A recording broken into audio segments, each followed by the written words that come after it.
Hello, it's Jimmy here, the O'Reilly's mobile mechanic. Come to look at a Toyota Avensis that's not starting. Okay, we'll start by getting in the car and having a look at what's going on. So I've got the keys here on me. It's down here. Start. Got the start button here. So I'm pressing the button, and there's no life on the ignition there. Now, she called me for this car and said that she had the problem already once. She brought it to a garage and they told her to bring it back in a couple of days once they've ordered the parts. She's told me that it needs a battery for the key. I mean, this doesn't look like just an average key problem, because it's not even switching on the ignition. You'd imagine if it was the key, the ignition would come on and it would say, the battery is not being found, the key is not being found or something. But we'll pop the bonnet and check the engine battery first. Just pull off this cap here off the live terminal. So what I'll do now is just connect the multimeter up to it. Now, a multimeter itself isn't 100% accurate with batteries, but because if you've got power in the battery, sometimes it will show you 12 volts, but it doesn't mean there's enough power to crank the battery. But in this case, the car is not even switching on, so I'd expect to see 0 on here for the battery.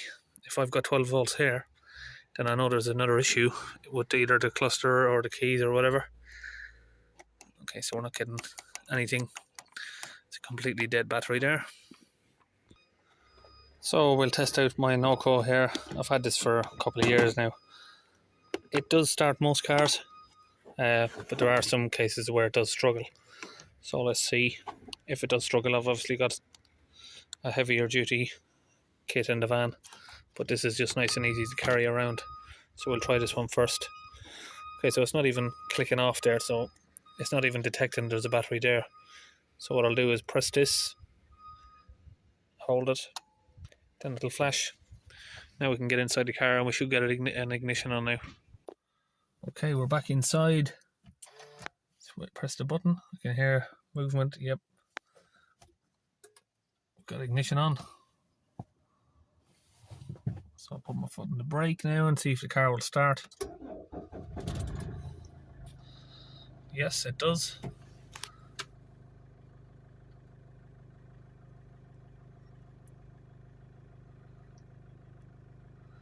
So it says it needs an oil service. Let's wait and see if there's any other errors coming up.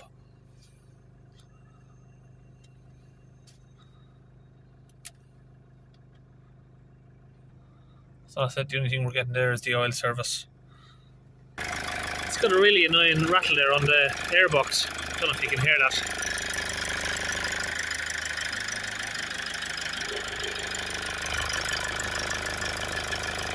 When you grab it, it quietens down.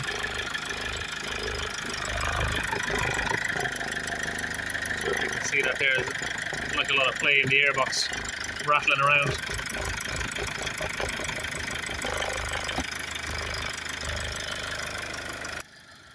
Okay, so she's agreed to have the service done. So what I'm doing is just letting the car run there for 10 or 15 minutes while I'm sorting out and organising the tools I need for the service.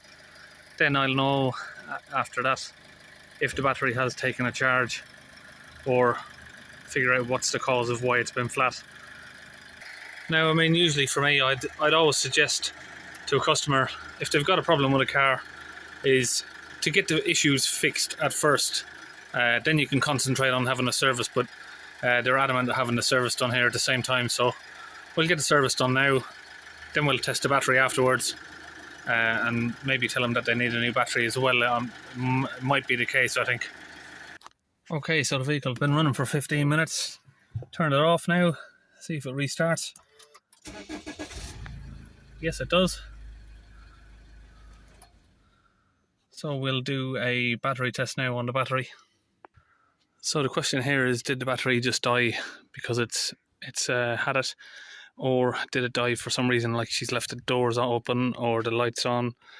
And we'll put a tester on it now to figure it out. So I can see here there's some sort of like tracker on the car, or insurance tracker or something. I don't think that would cause enough drain to flatten the battery, but there is something added to the battery there. What I'm now is connected up the Autel battery tester there to the battery, and I'm going to do a battery test in the vehicle.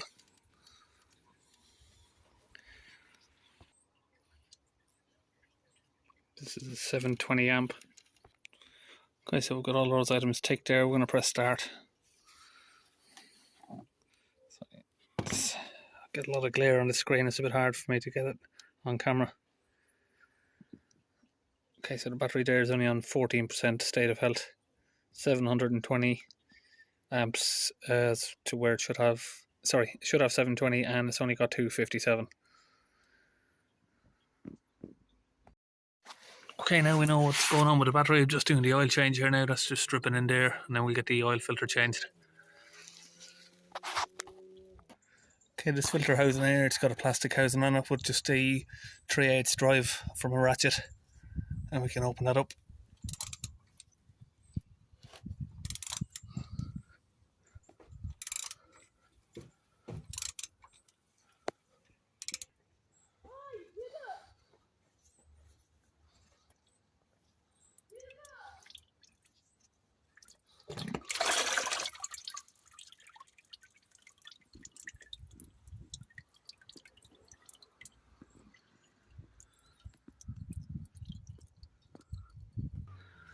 So now we've got the old filter out there. I've got a new filter here to go in with some new seals there, and we've got it to go back into the filter housing right here.